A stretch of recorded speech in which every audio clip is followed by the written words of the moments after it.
Nkwanirizaako gwe munnange akyagyekomiddeko ensi Buganda anti munnange ensi Buganda kuno kwe kwaffe kabanda musoke owennabalanga bukoba kyaggwe akaala amatendo nze nkubuuzaako nateera olunaku olwaleero kansubire nti munnange oli bulungi olunaku nno olwaleero nsaba nkutuuseeko ebikwata ku mweso.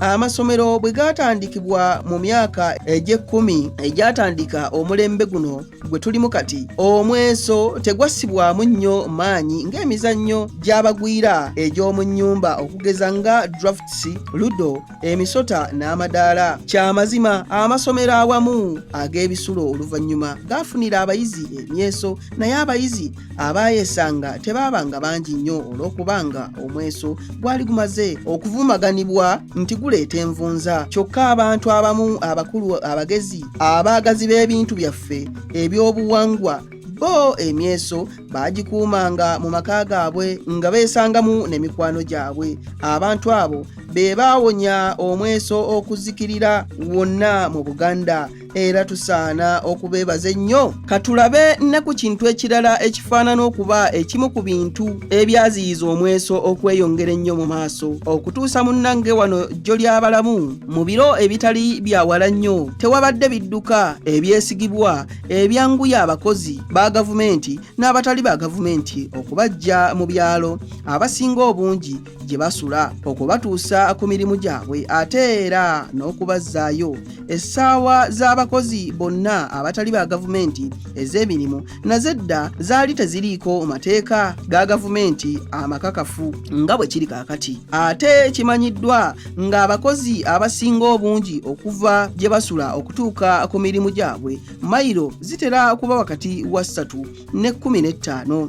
Ekidduka ekikulu abakozi abasinga obungi kye baalina mu biro ebyo ke kagaali lumalamawano. Kale nno abakozi baamalanga ebbanga ddene mu kuba nga basutta akagaali, ate nno ku nsozi nga basindika busindike. We baatuukiranga ewaabwe nga n'abandyagadde okwesa tebakyalina kiseera kimala. Abakozi abaafunanga emisaala egiteeyamba bulungi baakubanga kigere. Abo nno we baatuukiranga eka nga bayoya busera nga n'ageesa tebagalina, ate era nga n'enjuba emaze okugwa mu nnyanga. N'abandi badde n'ekiseera ekyesa mu budde obwo baabanga beegomba kufuna kaakuzza eri mumwa. Kale nno tekyewuunyisa okulaba ng'abakozi baali tebakyasobola kwesa oba okukulowoozaako. Okuddawo kw'omweso munnange kizibu nnyo okulondawo ekintu ekimu ne tugamba nti kyekyazzaawo omweso ne kigwagazisa n'abantu nga bwe bagwagala kaakano. Ekisinga obwangu kwe kugatta awamu ebintu byonna bye tulowooza nga birina kye byakola kukuzzaawo omweso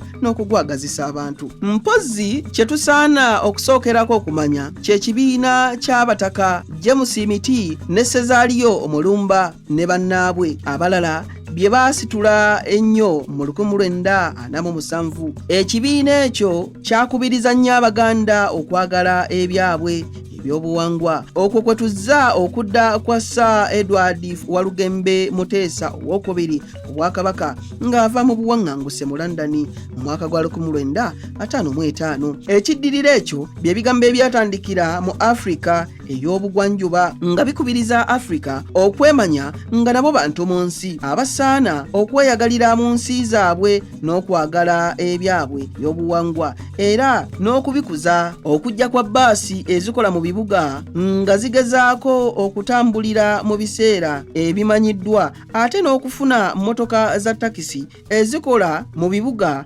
ne mu miriraano gyabyo byasobozesa abantu bangi okutuukanga amangu mu maka gaabwe nga bamaze okukola ne basobola n'okwesaako munnange. Okwo nno munnange ssaako okweyongera kwa bupikipiki obutonotono ate ne gavumenti okussaawo essaawa ez'etteeka ezinnyukirwamu mu bibuga. Abafirika okweyongera obungi mu bibuga ne mu miriraano gyabyo nakyo kyayongera ku bungi bw'abantu abayinza okwesezaamu nga babadde tebagenze mu mizannyo mirala. Ebyo byonna byenkumenyedde waggulu birina kye bikoze ku kuddamu okwagazisa abantu omweso. Mu nnaku zino omuntu amanyi okutunula ennyo bw'ayita mu butale, mu Kampala ne mu bifo ebirala ebikuŋŋaanirwamu abantu abangi ebiri ebweru wa Kampala mu ssaawa ez'ekyemisana n'ez'olweggulo, yayinza okulaba obukuukulu bw'abantu nga beetoolodde omweso. Abeesa omweso gubanyumira nga bwe gunyumira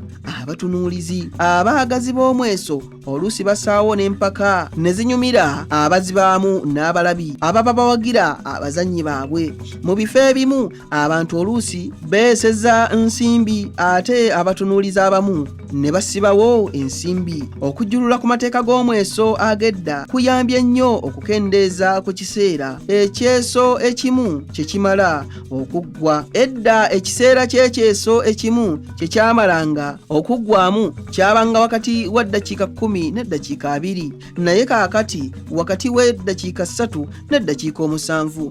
Ekyewuunyisa nnyo kwe kulaba ng'omweso ogwayolekerwa ebizibu ebingi ennyo bwe gutyo ate bwe gusinze okuyita obulungi mu balabe baagwo bonna ne guddamu okwagalibwa ennyo. Bye guyiseemu bikakasiza ddala nga bwe guli omuzannyo omulungi ate ogwaffe omugundiivu ogw'edda. Omuntu yenna agamba nti omweso si muzannyo gw'amagezi, kirungi ayige okuguzannya, yeerabireko ng'obukodyo bw'oteekwa okuyiga okuba omukugu mu gwo n'okugunyumirwa bwenkana n'obw'omuzannyo gw'omu nnyumba era emizannyo egisinga obulungi egisinga wonna mu nsi. Abange, ebyo nno bye bisaamusaamu ebikwata ku mweso, omuzannyo ogwaffe ogw'edda wano mu Buganda. Munzikirize nzire Nabalanga Bukoba Kyaggwe akaala amatendo, tuddiŋŋana ate mu kitundu ekirala ng'ate munnange nkuwa ebirala. Aye Katonda akuuma Namulondo.